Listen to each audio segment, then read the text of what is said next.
Hello everyone, आज हम discuss करते हैं एफॉर्सम नंबर 51। इससे पहले हमने एफॉर्सम नंबर 50 की बात की थी हैनीमैन सर ने, जिसमें बताया कि किस तरह से अगर हम नेचर के अकॉर्डिंग अगर क्योर देखेंगे या क्योर की संभावना व्यक्त करेंगे तो पता नहीं नेचर में वो डिज़ीज़ सिमिलर डिज़ीज़ कब आएगी और वो क्योर करेगी, और वो हमारे हाथ में भी नहीं होगी। मतलब हम उसको जो है कंट्रोल नहीं कर सकते हैं, क्योंकि वो डिज़ीज़ जो आ रही होगी वो उससे मोर स्ट्रॉन्गर होगी। और जो है हो सकता है जो हमारी पहली डिज़ीज़ हो वो सिम्टम्स थोड़े से ही हों घातक, लेकिन वो तो ठीक हो जाएंगे, और जो स्ट्रॉन्गर डिज़ीज़ बाद में जो डिज़ीज़ देखी जाएगी वो ज़्यादा स्ट्रॉन्गर होगी, ज़्यादा घातक होगी। तो इस तरह से नेचर में इस तरह के क्योर होते हैं, लेकिन उसके लिए हम बैठ नहीं सकते हैं, क्योंकि पता नहीं वो नेचर में वो डिज़ीज़ हमारे लिए आएगी भी कि नहीं आएगी हमारे अंदर। तो इस तरह से जो है हम नेचर्स के भरोसे नहीं बैठ सकते हैं। तो इसके बाद 51 एफॉर्सम में हैनीमैन सर उसके आगे बताते हैं कि हम कैसे इसको मेडिसिन के थ्रू हम सिमिलर मेडिसिन के थ्रू हम क्योर कर सकते हैं डिज़ीज़ को, और वो हमारे पूरे कंट्रोल में होगी। पढ़ते हैं 51 aphorism. This therapeutic law is rendered obvious to all in intelligent minds by these facts that they are imply sufficient for the end. But on the other hand, see what advantages man has over crude nature in her happy-go-lucky operations. How many thousands more of homeopathic morphic agents are not man at his disposal for the relief of his sufferings, fellow creatures in the medicinal substance universally distributed throughout creation. यहाँ पर कह रहे हैं Hahnemann sir कि कितने जो intelligent minds हैं उन्होंने देखा है कि जो इसके एडवांटेजेस जो नेचर में क्रूड नेचर में जो हमारे चारों ओर फैली हैं, थाउजेंड्स ऑफ मेडिसिन्स हैं, मतलब जो मॉडिफिक एजेंट प्रोड्यूस करने वाली जो हैं चीज़ें हैं, ठीक है। तो वो क्रिएचर ने हमें जो इसने मतलब ये दुनिया बनाई कहते हैं नेचर ने, और उसी क्रिएशन ने जो है उन मेडिसिन्स को भी बनाया है। हमारे चारों तरफ हैं ऐसे प्रोडक्ट्स या ऐसी चीज़ें, है ना, ऐसे एजेंट्स हैं, मॉडिफिक एजेंट्स हैं जो उसी तरह की डिज़ीज़ हमारे बॉडी में प्रोड्यूस कराते हैं, जिस डिज़ीज़ को ठीक करने की क्षमता रखते हैं। या कह सकते हैं कि अगर जो भी मॉडिफिक एजेंट जो जिस तरह की डिज़ीज़ जो है प्रोड्यूस कराने की क्षमता रखता है, तो वो ठीक करने की भी क्षमता उस तरह की रखता है। तो बहुत सारे मतलब बहुत ज़्यादा हमारे चारों तरफ फैले हैं, बस हमें उन्हें ढूंढना है, और ढूंढना भी जा चुका है। होम्योपैथिक मेडिसिन बनी हैं इन सारी ना, बहुत सारे एजेंट्स हैं, मॉडिफिक agents.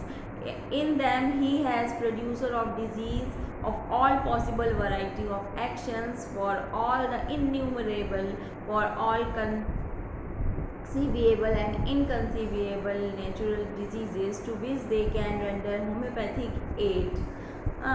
Morphic agents, medicinal substance whose power when their remedial employment is completed being overcome by the vital force disappear spontaneously without requiring a second course of treatment for its extirpation, like the artificial morphic agents, which the physician can attain, attenuated, subdivided and potentize almost in an infinite extent, and the doses of which he can diminish to such a degree that they shall remain only slightly stronger than the similar natural disease they are employed to cure. यहाँ पर Hahnemann sir यही कह रहे हैं कि हमारे पास इतने ज़्यादा मेडिसिनल मॉडिफिक एजेंट्स हैं जो कि जो है जो हमारे चारों तरफ जितनी भी डिजीज़ फैली हुई हैं उनको प्रोड्यूस कराने की क्षमता रखते हैं अपने अंदर, तो उनको ठीक करने की भी क्षमता रखते हैं। ठीक है, और जो ये मेडिसिनल पावर्स हैं, जो भी ये मेडिसिनल पावर्स हैं क्या है, ये जो भी आर्टिफिशियली हम चूँकि इसको प्रोड्यूस कराएंगे ह्यूमन बॉडी में डिज़ीज़ जो कि ठीक करेंगे, तो आर्टिफिशियली डिज़ीज़ प्रोड्यूस कराएंगे मेडिसिन को दे के, सिमिलर मेडिसिन को दे करके, और ये हमारे अंडर कंट्रोल में होंगी। और इनको हम क्या कर सकते हैं, इनकी जो डोजेज़ हैं वो हम क्या मिनिमाइज़ कर सकते हैं, और स्लाइटली मतलब जो भी हमारी डिजीज़ है उससे स्लाइटली स्ट्रॉन्गर मेडिसिन प्रोवाइड कर सकते हैं पेशेंट को या सिक पर्सन को, जिससे कि उसको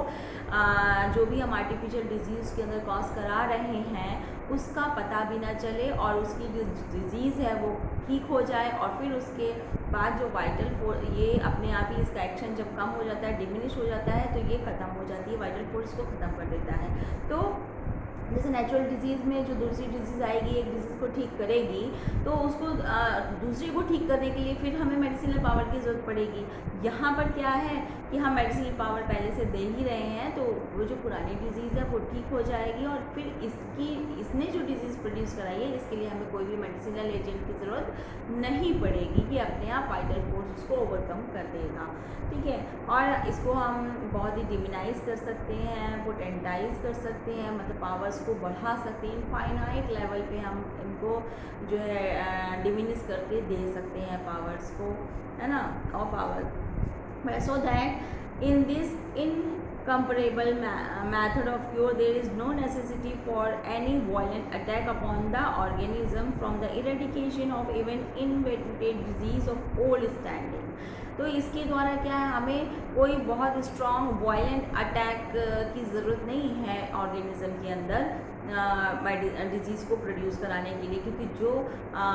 नेचुरल में 50 में यही बताया गया कि जो नेचर में जो डिजीज़ आएगी वो क्या आएगी, वायलेंटली अटैक करेगी, है ना, पेशेंट पर। लेकिन यहाँ पर क्या होगा कि हम उसकी चूँकि मिनिमाइज़ कर देंगे पोटेंसी को, तो स्लाइटली स्ट्रॉन्गर होगी और बहुत ज़्यादा उसको वो भी नहीं करेगी, हाँ, और जो भी ओल्ड डिजीज़ है वो आराम से ख़त्म हो जाएगी। The cure by this method take place by only a gentle imperceptible and yet often rapid transition from the tormenting natural disease to the desired state of permanent health। और इस तरह से डिजीज़ पूरी ख़त्म हो जाएगी और वो परमानेंट हेल्थ में कन्वर्ट हो जाएगा पेशेंट जो भी है हमारा। इसके साथ ही हम 51 एफॉर्ज़म ख़त्म होता है, इसके बाद हम 52 पढ़ेंगे नेक्स्ट वीडियो में। ओके, धन्यवाद, तब तक के लिए नमस्कार।